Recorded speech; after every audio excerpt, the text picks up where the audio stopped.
Hi guys, we are talking about Henry David Thoreau today, civil disobedience. We're also going to discuss slavery a little bit, but we're not going to go over the other slavery in Massachusetts essay, just in the interest of time. But you can totally read that one to get more kind of insight into how he and Emerson felt about slavery and why it was so wrong and needed to be abolished. So Thoreau, from our transcendentalism notes, hello. So we were supposed to answer what government is best and why, and figure out how he kind of influenced Gandhi and Martin Luther King Jr. So we're going to go over the answers to those. If you read the first line, you probably figured out the answer to the first question. He's pretty open with his hook. I heartily accept the motto, that government is best which governs least. So, check. So, with that though, he needs that government to be made up of citizens and principled people who are responsible for their actions. Otherwise, that's not going to work or be as effective. He said, carried out, it finally amounts to this, which also I believe that government is best which governs not at all. Hello. So, in our power and people worksheet and philosophy, you're going to read about Emma Goldman, who's an anarchist. So, some people are like, well, if he wants no government, is he an anarchist? When you read about Emma Goldman, you will see that there are some inherent differences between Thoreau and Miss Goldman. But for the most part, he wanted a government made of real people that actually did what they said they were going to do, which is the concept. And he basically said that when we made the government and we had the revolution and ditched King George in Britain and decided to go out on our own, he said, we have to figure out how America is going to be represented with a government. Bottom of page 1, he says, the government, does not keep the country free. It does not settle the West. It does not educate.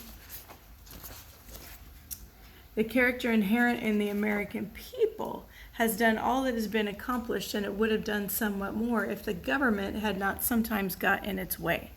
So basically, lots of highlights, page 2, check. He says, I ask for not at once no government, hence not an anarchist, which some people mistakenly say, but at once a better government. Let every man make known what kind of government would command his respect, and that will be one step toward obtaining it. He's kind of saying what Garcia Marquez said, that you're not going to get what you want or create anything better unless you imagine that it can be better and then actually go through steps to get what you want. He says majorities do not virtually decide right and wrong, but conscience. That's the way it should be, instead of the people that are leaders just making random decisions that they want to make for themselves. Must the citizen ever for a moment or in the least degree resign his conscience to the legislator? Why has every man a conscience then? I think that we should be men first and subjects afterward. It is not desirable to cultivate a respect for the law so much as for the right.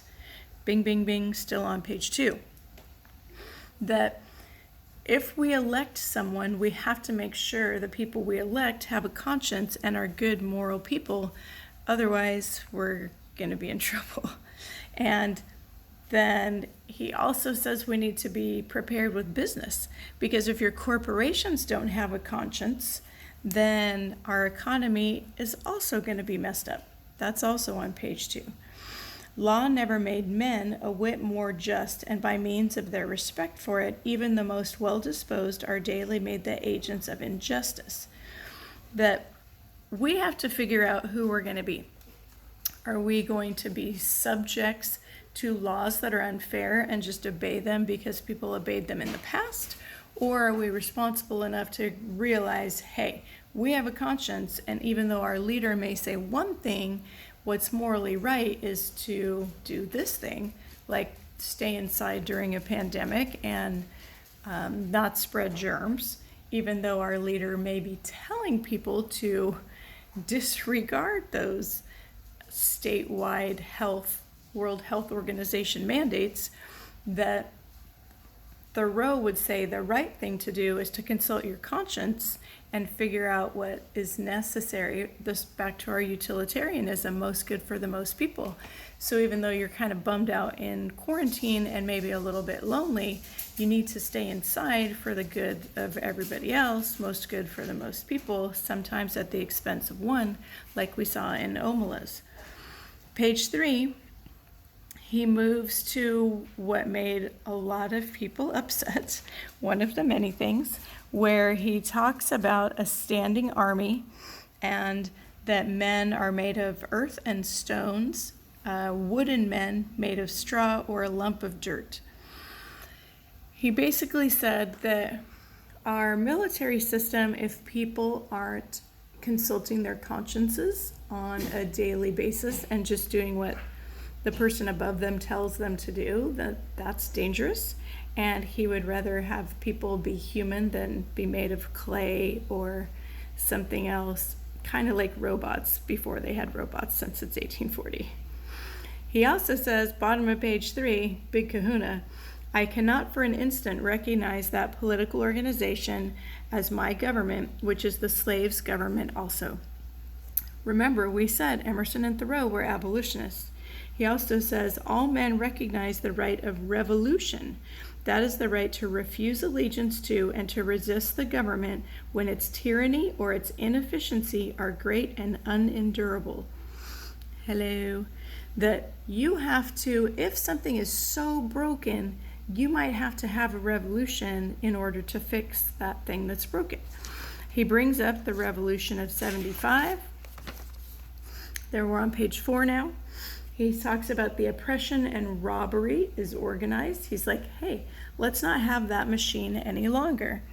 He says, when 1/6 of the population of a nation, which is undertaken to be the refuge of liberty, that we're supposed to be the home of the free and the brave, but yet we've enslaved 1/6 of the population.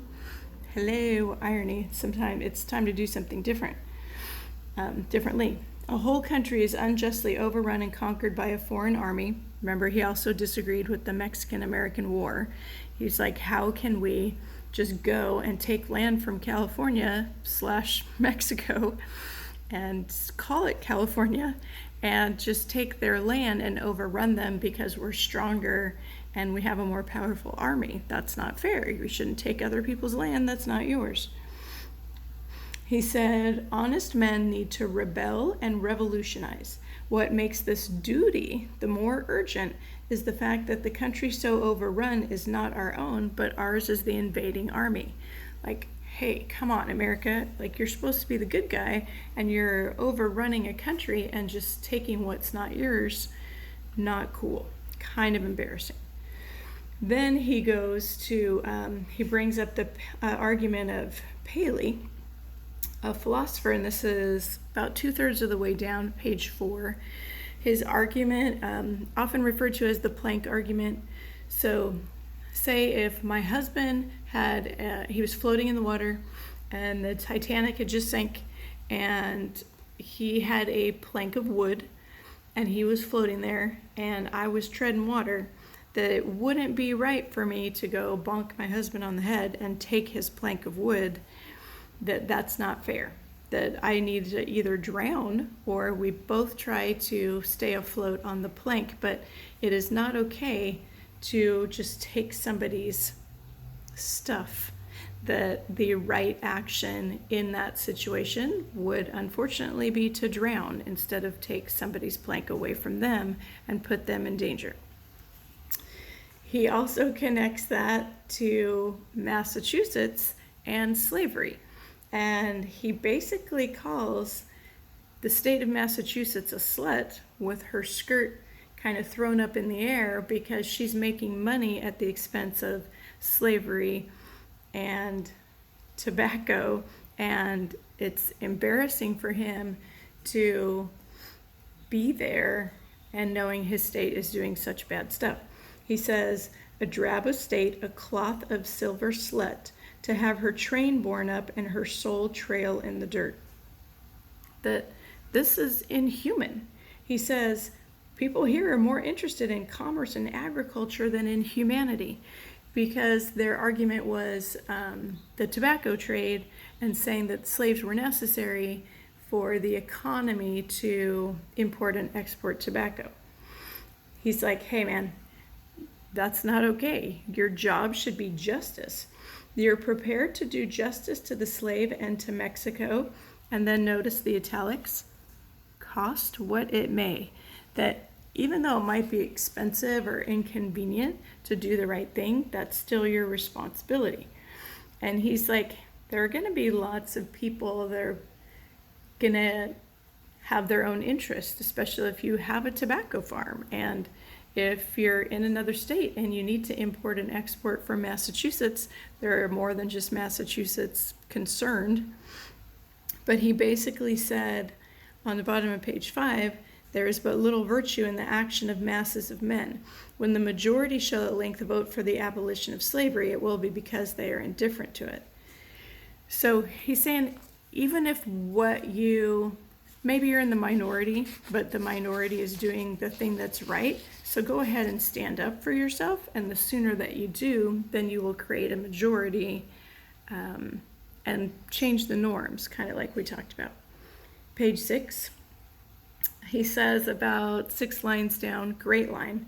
Oh, for a man who is a man and not, as my neighbor says, has a bone in his back which you cannot pass your hand through.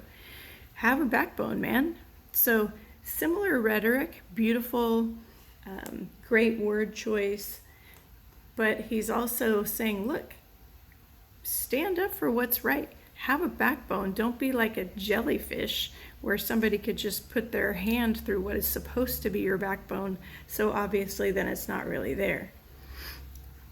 He also talks about the bottom of 6, the man who refuses to serve in an unjust war by those who do not refuse to sustain the unjust government which makes the war, is applauded by those who in own act and authority he disregards and sets not.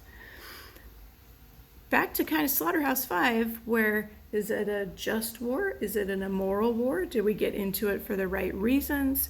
Were we trying to save the Jews and Gypsies from Hitler? Or were we just trying to get in to show our strength after the bombing of Pearl Harbor? So all these things you can look at. He's writing in 1840, but you can kind of trace his argument back, the ideas of war, just war, countries standing by their military or putting them in scary situations or throwing them in another country just to take their stuff and their land. So his idea is, if you're mad at your country and you don't like what they're doing, then stop paying taxes. Because he basically says the only way to kind of get them to listen is to hit them where it hurts in the money belt. Why do they not dissolve it themselves, the union between themselves and the state, and refuse to pay their quota into its treasury? That's page 7. He says, he has a great argument where he talks about his neighbor, and again, it's 1840. So he basically says, if you loan your neighbor $1, that you're going to do whatever it takes to get that $1 back because that neighbor owes you $1. And you hope if you loan somebody money that they're just going to come back and give you the money back, and it's going to be no big deal. You don't want to have to ask for it every time you see him because that's annoying. He basically says the same thing the way, so it's an analogy argument that says, like, you should do the same thing for your government that you would do to your neighbor regarding your money. So if you don't like how your government is handling your tax money, stop giving them your money. Middle of 7, he says, with my red underline, action from principle, that the perception and the performance of right changes things in relations. It's essentially revolutionary. So if you have a revolutionary idea, then it's your responsibility to actually put into practice what you think is a moral action. Then page 7, super famous, unjust laws exist. Shall we be content to obey them, or shall we endeavor to amend, change them, and obey them until we have succeeded, or shall we transgress them at once? He basically says, and notice, he brings up the same people as Emerson did: Copernicus, Luther, Christ, Washington, Franklin, all these people that stood up and that we thought were wrong at the time and deserved punishment, and then later we realized they're right. Whoops, sorry guys. Page 8, he basically says also, even if no one agrees with you, be a majority of one. Because if you're that one person doing the right thing, then that's the way to do it. Page 9.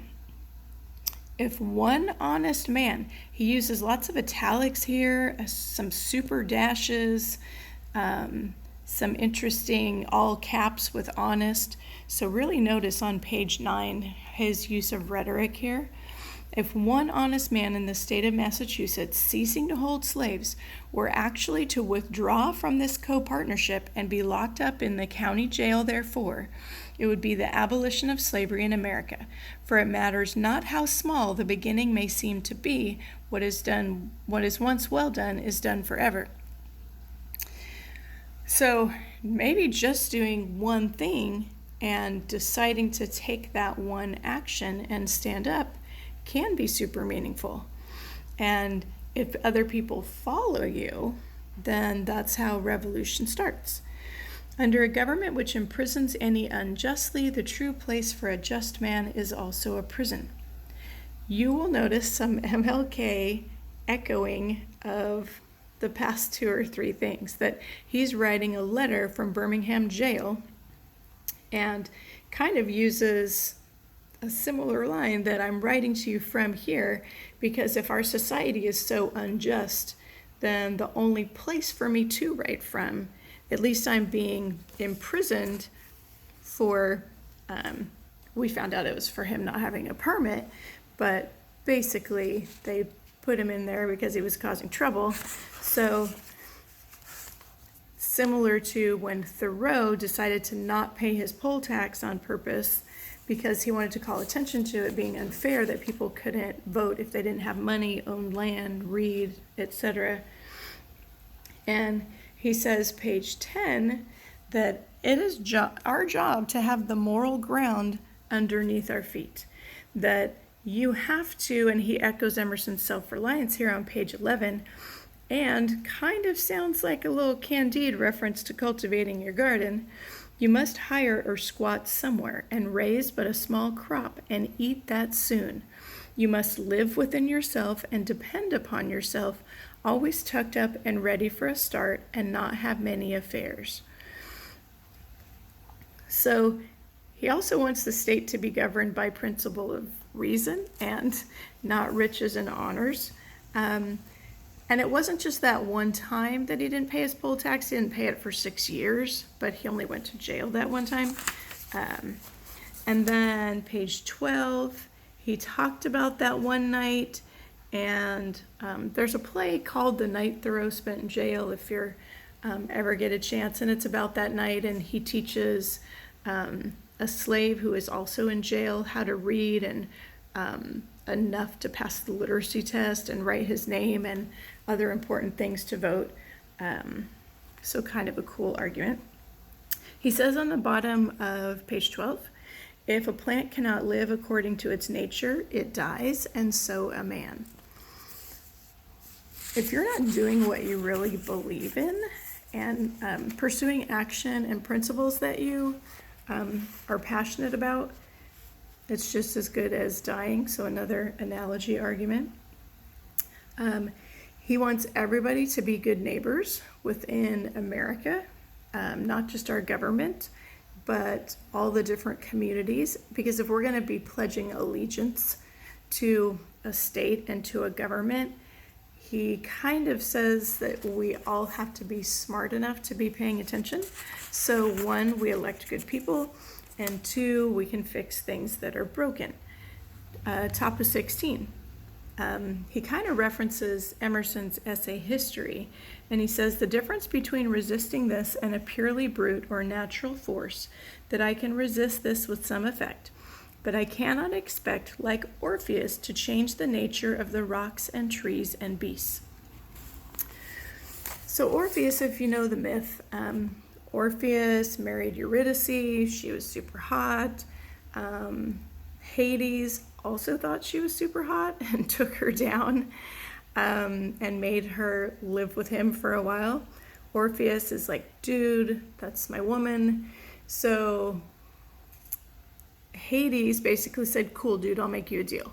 If you can play your instrument and not look back going up the steps from Hades to earth, I will have Eurydice follow you. But as soon as you look back and you don't trust that she's there, bam, she has to stay with me and you have to go back by yourself.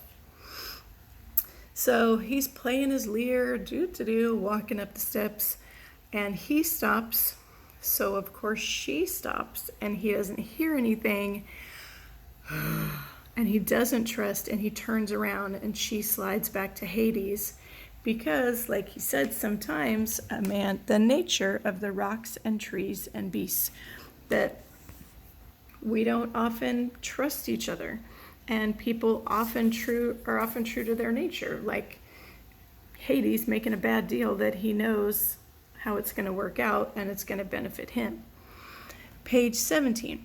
The lawyer's truth is not truth with a capital T, but consistency or a consistent expediency. Capital T truth is always in harmony with herself and is not concerned chiefly to reveal the justice that may consist with wrongdoing. Okay, this is kind of big.